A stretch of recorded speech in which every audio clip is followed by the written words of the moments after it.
Thank you, Mr. Chair. Listening to the discourses, nakakalito na nga eh. May I ask DOH, we're speaking of two animals here, right? The pandemic treaty and the amendments to the IHR. Tama po? Yes. DFA, would you agree? Yeah. Now, yung pandemic treaty, dadaan sa Congress of the Philippines, right? Would you agree? How about DOH?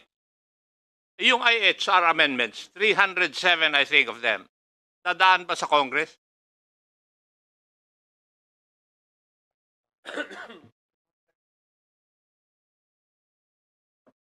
Let me ask. Kasi you're speaking of two animals. Yung treaty, it will pass through Congress. Pero yung amendments, 307 to the IHR, would it pass Congress? Okay. So, Your Honor, it will still pass Congress. Kasi sabi nga dito sa ating rules, we will be given 10 months. That is our rule, right? No, it's the WHO rule. No. Mr. Congressman, pinagtalunan na namin na last hearing yan. Ang International Health Regulation, in accordance to Article 55 of International Health Regulation, binabago nila yung period of amendments from 18 months to 10 months. Sinorte nila ng 10 months. Kaya yung period of amendments natin, nag-lapse noong December 1, 2023. We conducted our hearing on November 28, reminding DOH na maglalapse na yung period of amendments and rejection. Wala tayong ginagawa. Hindi namin alam na mayroong ganitong mga amendments. And that's the reason why ang sinabi nila Yusek Tayag, hindi, meron pa akong series of meeting yan. O, eto na. Di ba? Yun yung nangyari noong nakaraang hearing eh. And one of the amendments as well sa International Health Regulation is the period of implementation from 24 months to 12 months, which will start when they ratify it within this week. So, from 2 years sana, na 2026 ang magiging implementation, next year, i-implement na nila lahat yan. Sige, Chairman. Questioning. Kung sinasabi po ninyo na yung IHR dadaan sa Kongreso, have you ever consulted us in the amendments that you will approve or have recommended? Have you? DFA, have you consulted us?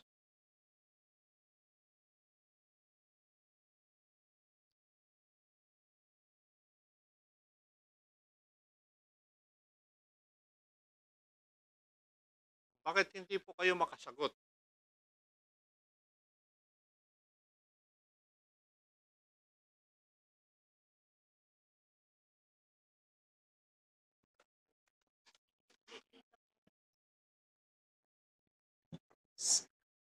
Sir, Your Honor, will refer the response to Ms. Richelle Abinera. Uy, She is part of the Siya rin naman ang IHR last team. hearing sumasagot eh. If I can remember, tama po Yes. ba? Yes. Good afternoon, Your Honor. Good afternoon, Mr. Chair, if I may lang po Bali, for the IHR amendments, katulad po ng minanifest po kanina, no, wala pa pong final package na From May 27, yesterday, up to June 1, nandun na eh. As a matter of fact, hindi ba may study group, World Health Organization, International Health Regulation Study Group? Kayo naman, no? Meron ng 307 amendments nga proposal. That is why I'm going to ask you, dito sa 307 amendments, what is the position of our country? In so far as the executive is concerned, because you haven't consulted us. if I may lang po clarify, the 300 plus amendments po is a consolidated proposals from the different countries po. Yes. So that was circulated po to all member states last November 2022. And from there on po, nagkaroon na po na You know about this. Congress does not know anything about it. Di po ba? Because we were not consulted. So, nakikita ko yung pandemic treaty, because it is a treaty, it will pass through Congress. Pero itong international health regulations ay purely executive function ang ginagawa po ninyo eh. Why? Because you do not place it under a treaty. Accord ang sinasabi nyo kuminsan. That is why it will not pass through Congress. Just like in the United States. Oh, sa US, purely executive eh. Not with us. Sa atin, in the executive, we were never consulted nga. Yun ang sinasabi ko sa inyo eh. The position of the Philippines was entirely decided by the executive, not with the concurrence of Congress. Are you amenable to that, or do you agree with that? Wala naman kaming alam dito eh, kung hindi lang nag-file ng resolution si Chairman Dan Fernandez. Hindi kami ma-educate dito eh. Napipilitan tuloy kami magbasa nung final niya yung resolution eh. No, we didn't know anything about this. Your position, insofar as the amendments are concerned, we are, shall we say, worried about our position simply because it might infringe in our sovereignty. It might infringe on our privacy. Yun yung, that is why we are worried. Kasi hindi naman namin masabi, kasalanan ng executive yan eh. Hindi naman namin masabi yun sa tao. You just did it on your own, Juan, without showing to us ano ang posisyon natin sa bawat amendment. Yes po, Your Honor. If I may just clarify lang po, no, for the point raised po, if the Congress was consulted with the IHR amendments, we have to agree po, no, from the Department of Health na hindi pa po. That's because as you've mentioned po, yung 300 plus amendments, hindi pa po yung final package of amendments po, no. May ongoing, yung sinasabi niyo pong working group, the working group on the amendment po to the IHR, yun po yung group of member states po, no, nagkakaroon ng discussions to discuss yung mga proposal po ng mga iba't ibang bansa na sinirculate nga po noong November 2022. So there are several meetings po, like the INB, there are several meetings of the WGIHR where the amendments po, where the proposed amendments rather, were discussed po. And ito pong WHA agenda to discuss po yung result ng meetings po na yon ng WGIHR would happen later. Pero if I may read lang po, no, yung statement. Putulin kita sandali para to borrow the wordings of Congressman Acop. Yung International Health Regulation na amendment sa Article 55, okay? Tapos na yun eh. Okay? Ando na nga sa World Health Assembly, 77th World Health Assembly. Nagsimula yan sa World Health Assembly, 75th doon. Doon nagsimula yung amendments na yan eh. Diba? Nag-file sila na iklian natin yung period of rejection. Di ba? Naging 10 months. Tapos na yan eh. Kaya wag mo sabihin kanina na hindi pa tapos na dadaan pa sa atin. Walang ganun ha. Walang ganun pa. Nalilito kami. Ako, nalilito din ako sa sinasabi mo eh. Kasi basically, yung IHR, i-ratify na nila yan sa World Health Assembly. For sure. For sure. Kasi, nangyari na eh. Yung 10 months, ang naging deadline niya, nung December 1. Di ba? At ngayon, yung isa na lang, na ratification, after the ratification, yung implementation na after a year, na 24 months to 12 months. Yun ang abangan natin. Within this week, malalaman natin yan. Congressman Acop, yun po yung medyo, para maklarify ko lamang yung issue na hindi pa tapos yung IHR. Tapos na yun. Mr. Chair, i-reiterate ko lang po with respect kay Manong Romy. Ang tanong po niya is anong naging position nga ng DOH doon sa Anong position ng DOH? Kasi hindi kami na-consult. Na-inform. Pero so anong position mo din sa 300 plus na amendments?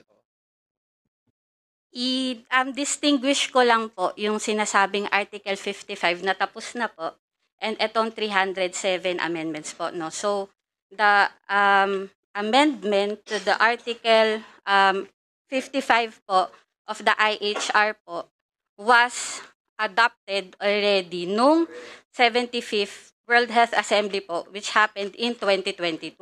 But if I may say po, that amendment po to the Article 55 just corresponds po to the procedural aspect po of the IHR. Tama po si Honor Dan Fernandez po, no? No, sinabi niya na shorten po yung period kung meron pong new amendments. So, yung period po natin to reserve or to reject will be shortened po from 18 months to 10 months.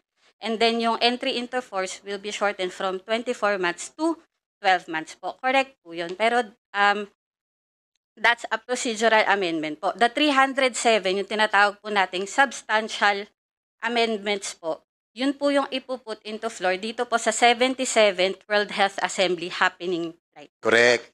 So ang ibig mo sabihin, okay, yung IHR amendment na pinaikli yung rejection at yung implementation na 1 year, actually yun ang iraratify nila ngayong week na to para ma-justified na yung adoption. Kasi adoption pa lang yun eh. So ngayon, iraratify nila ngayong week na to. Yung 307 amendments, members, hindi pa po siya niraratify.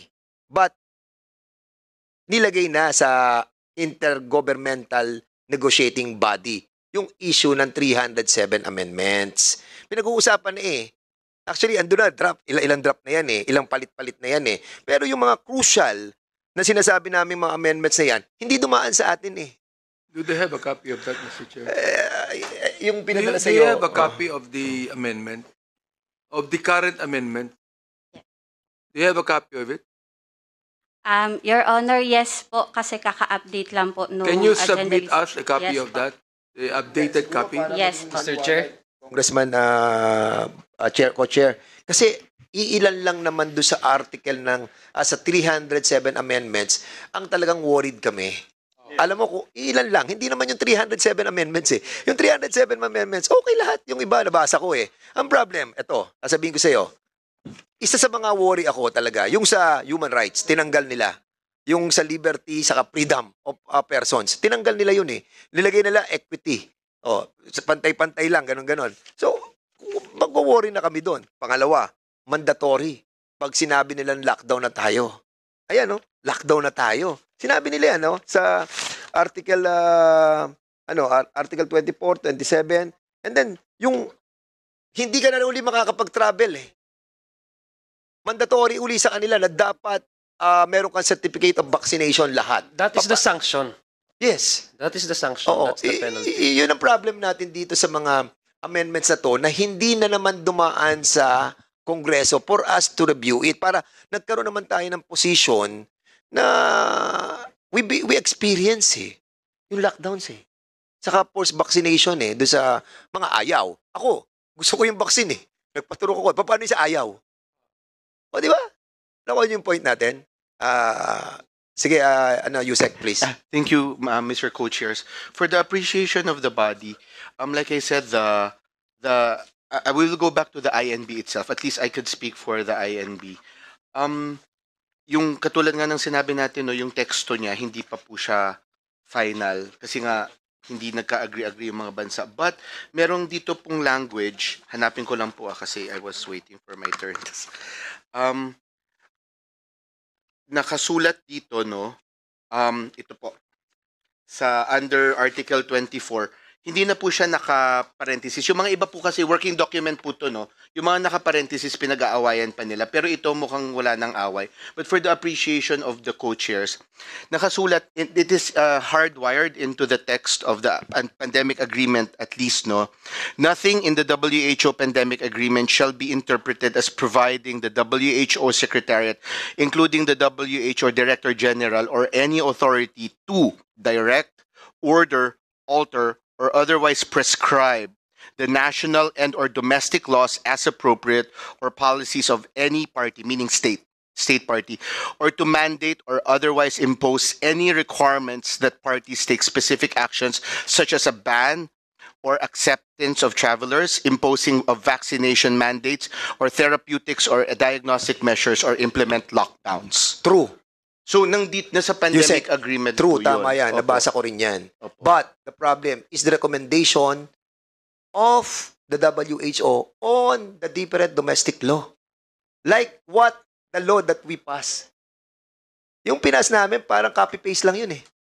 Halos lahat ng bansa, i-check mo yung Republic Act 11952 ata. Parang copy-paste ng ibang bansa yung batas. And then, nag-worry kami dahil nga, hindi sinabi ng WHO na ito i-impose nyo yung lockdown. Ang sinasabi ng WHO, ito yung sinasabi namin, mag-lockdown kayo. Gumawa kayo ng batas at sa batas na sabihin nyo, lockdown kayo. Oh, yun ang guidelines nyo. Yung guidelines nyo that we have to follow. The Congress. Kaya nga sabi, legally binded, whatever the advisory that will be given by the WHO. Doon kami nag-worry. Yusek, tama yung sinabi mo. Wala silang ganon. Wala silang liability. Sila sabi lagi ng WHO. Hindi kami nag-i-impose nito. The government, separately, you need to craft your own laws na dumidepende sa aming advisory. Ngayon, hindi nga advisory na eh. Legally binded na kung ano sasabihin nila. Dati, wala yon. Ngayon, legally binded na tayo. Mr. Chair. Yes, Attorney Congressman Adjong. Mr. Chair, I'd like to consider myself a student of Congressman Acop, and I want to take off from his line of questioning if he allows me. Kasi marami pong siyang tanong na hindi, para sa akin, hindi rin po nasagot kanina. So, Mr. Chair, I'd like to ask again kay Dr. sa DOH. Sinabi niyo po itong pandemic agreement at yung international health regulation, yung mga amendments, dadaan po ito sa treaty. Hindi ho ba? Ay, hindi. Dadaan pa sa ratification ng ating bansa. Is it correct, ma'am? Can you use the microphone? Yes po, Congressman Adyong. These two agreements would have to undergo Senate ratification po. Okay. Sige. Pangalawang tanong ko lang po is, ito pong international health regulation, meron na po silang na-aproba ng mga member states prior to the 365 amendments. Tama po ba? Yeah. May existing regulation na po. Tama po ba? Are these regulations passed through Congress? Existing?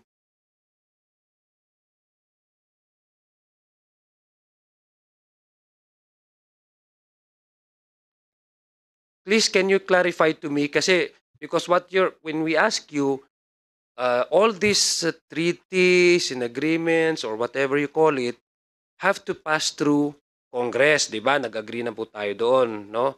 Before it can be enforceable to, say for example, to member states. In this case, the Philippines is one of the member states. My next question is, okay, we agree on that. Are there any existing policies or guidelines under international health regulation prior to the 365 possible amendments that are already agreed upon? And sabi nyo, meron. Tanong, did it pass through Congress? Did it pass through Congress? Your Honor, I am not aware of that, pero looks like Mukhang po, wala po, diba? Yes po. Pero are they enforceable? Ano yung mga guidelines nito? Na-implement na natin ito sa bansa? Yes po. So that is my worry, Mr. Chair, because the concern of I think the concern of all of us is that it may appear to be just an amendment where a member state can either implement or reject through ratification or through passing a similar domestic law. But in the case of the ones that we've been asking them, hindi, number one, sabi nga ako ni Congressman Romeo Acop, hindi yung nag-pass through. So, ibig sabihin, gumagamit po sila ng tinatawag na executive, it can be an executive agreement where administratively, DOH, in this case, can enforce whatever agreements they do in the international health regulations, which to us borders pag may imposition, lockdowns, and mandatory vaccines, borders the issue of individual rights, individual freedoms, individual yung sovereignty ng ating bansa. So it infringes, halimbawa, it infringes individual rights. Paano pag ayaw ko magpabakuna, no? Actually that is where the topic revolves. Kaya kailangan ho natin to make sure that whether or not, though it is not legally binding, but it would appear if the Philippines continue on actively participating, even without raising the question of we have our own set of rules in our country, we have laws, we have the Constitution, it requires us that we should ratify this in the Senate, though it may not, though in the document it says you are not legally binding, but we are binding ourselves to this agreement voluntarily. Yun ang problema. Yun po yung gusto kong maintindihan. And I don't know, Mr. Chair, Mr. Joint Chair, but if we continue on this track, we are surrendering to a fascist establishment. Because all of these things, if without asking individual states whether they agree or not, through these amendments, is fascism for me. It's a clear, basic definition of fascism. So yun po yung gusto kong maintindihan. Balikan ko po yung tanong. Lahat po ito dun sa tanong ni Congressman Acop. Ngayon, sagutin niyo po kami. Kung baka nagtatago to sa po pwede niyong impose without passing through Congress, avoiding the Senate, gawin niyo na lang administrative law na decision on the part of DOH kasi executive agreement, nag-agree tayo. So can you please assuage these fears and tell us that these amendments will definitely pass through the Senate? Kasi we will hold you to your words if ever there was going to be an approval of all these agreements in the international health community. Para may panghahawakan po kami. Huwag kayong sasagot ng pagbalik nyo dito kasi kapag yan, after June 1, bigla nagkaroon sila ng decision doon. Na-ratify na nila yung, well, I don't know if they will push, kasi nakalagay yung, ratification, but you need to confirm to us, no? Then we will come back to you after June 1. Sige, go ahead. Honorable Congressman, the Department of Health has written the Department of Foreign Affairs po requesting authority to negotiate. So it is the Department of Foreign Affairs which has the latitude or is the one that decides on the next step. Do we submit to OP to present ratification? So we'll defer po to the reply of our colleague of ASEC from the Department of Foreign Affairs po. Okay, ganito. Mr. Chair, hindi pa ako tapos. You still have the floor. Confused pa rin ako hanggang ngayon eh.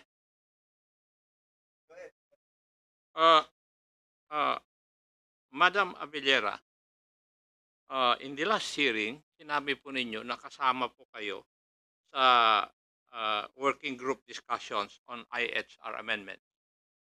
Sino po yung boss ninyo doon? Who was the head of that group? Si Director Alicea de Guzman po for the DOH side po, my director po from the Epidemiology Bureau. And then, are there others from other departments? Kasama po namin yung DFA po doon, yung permanent mission.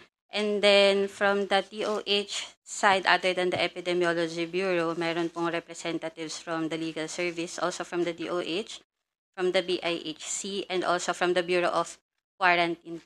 Yes. Pero ikaw ang na-designate na magsalita tungkol dito sa IHR amendment. Would that be correct? Kasi tuwing magtatanong, may lalapit sa'yo na magsasabi eh. Hindi ko alam kung ikaw nga talaga. Do you have that authority to speak for in behalf of that group? If I ask you questions now? Actually po, kung by hierarchy, it's our director po. It's just so happen na part po siya ng delegation po sa WHA po right now. Okay. So you were part of that. May I know if you have come up with the positions of government insofar as certain articles or amendments to certain articles of the IHR are concerned? Kasi in the last hearing, ang sagot mo sa tanong ni, if I remember it right, ni Honorable Romulo, tama, kung meron ng position ng Pilipinas, sabi mo, if I remember it right also, wala pa. Now, when our delegation went to that assembly, which started yesterday, meron na bang position ng Pilipinas? Yes po, i-clarify ko po, wala pa po. Anong yes? Ay, sorry po, i-clarify ko po na during the last hearing, I mentioned po na wala pa pong posisyon ang Pilipinas for the whole package of amendments po kasi hindi pa po final. So right now, as I've mentioned din po earlier, unfortunately, wala din pong final package pa of amendments po no, na nasubmit yung WGIHR to the WHA. So wala pa din pong position ang Philippines whether to support kasi wala pong final package of amendments po no na naipresent ang Working Group on Amendments to the International Health Regulations in WGIHR. In that hearing also, Madam Abellera, sinabi rin ng aming chairman na there are already final proposed amendments slated for ratification in the upcoming WHA which started yesterday. So, ang ibig nyo bang sabihin, sinasabi po ninyo sa amin, pumunta yung delegation natin doon sa Pilipinas ay sa World Health Assembly na wala man lang decision kung ano ang posisyon ng ating bansa? Yun po ba ang ibig nyo sabihin? Hindi po, no. For the amendments po for ratification po na nami-mention, yun po yung sinabi kong different set po from the 300 plus amendments po na sinasabi natin. Yun yung procedural amendments po or yung amendment to Article 55 po. 55, 59, 61, 62, Yes po. and 63. Yes, yung related articles po. Kasi Yes. relate. It pertains to rejection or reservation. Di po ba? Tama po kayo. po, Your Kaya Honor. lang, ang aking question is, pumunta ang ating delegation doon, hindi nyo po masabi sa amin ano ang posisyon natin bilang isang bansa. For that particular one po, dahil adopted po yun noong 2022, we were given po period to reserve or reject po, no? So, naglapse na po yung period po na yun noong November 2023 po. Kaya po, whether or not, nung naglapse po yun, wala pong tayong binigay po na manifestation sa WHO that we reject or we reserve to that set of articles po. Yes, ma'am. Merong statement na aking nabasa. Sinabi, through a series of 307 amendments and a pandemic preparedness treaty, the World Health Organization is seeking to gain authority over the health decisions of all nations. Kasi even the United States and other countries have said so. Kasi para bang we are giving the Director General of the World Health Organization vast powers that were not given to it before. Actually, it was an advisory body. Ngayon, siya na ang magdidesisyon kung kailan ang lockdown, impinging on our individual sovereign rights and even our sovereignty. Kaya, nagwo-worry kami dahil, yung sovereignty natin is paramount. And our individual rights as a person, paramount din. Kaya nga, itong hearing na ito, co-chaired by our chairman of the Human Rights Committee. So, yun po yung katanungan ko. Para bang sinasabi ninyo sa akin, sa aking mga kasamahan, wala tayong kaposisyon, pumunta tayo dun sa World Health Assembly. That is what you are trying to relate to us, as I understand it. If I may clarify po, no, wala po tayong position whether to support yung adoption or whether to reject yung final package of amendments because wala pong final package of amendments po na nasubmit yung working group. Bale, later po, when it will be discussed po no, sa agenda ng WHA, hindi ko man po pine-preempt, pero meron pong proposal na ituloy po yung discussions para i-finalize yung package. So you're trying to tell us na ang i-discuss doon ay hindi pa final. Assuming they would come up with a final position, final draft of the IHR amendments, ano po yung marching order sa ating contingency? Kasi contingent yung sagot mo, Iha eh. Di ba? Sabi mo walang position yung Pilipinas, but the IHR amendments will be discussed in the World Health Assembly. Bali po, yun, gusto ko lang po kasi siya i-place po no, doon sa position sa final package on amendments kasi the target po of the working group is to have a final package po no, submitted to the World Health Assembly. It just so happen na wala pong package yung wala pong eto, basahin ko na lang po. The working group did not reach consensus on a package of targeted amendments po to the international health regulations po.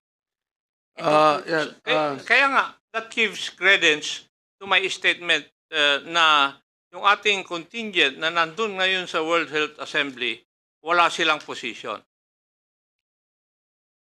Yun ang sinasabi po ninyo eh.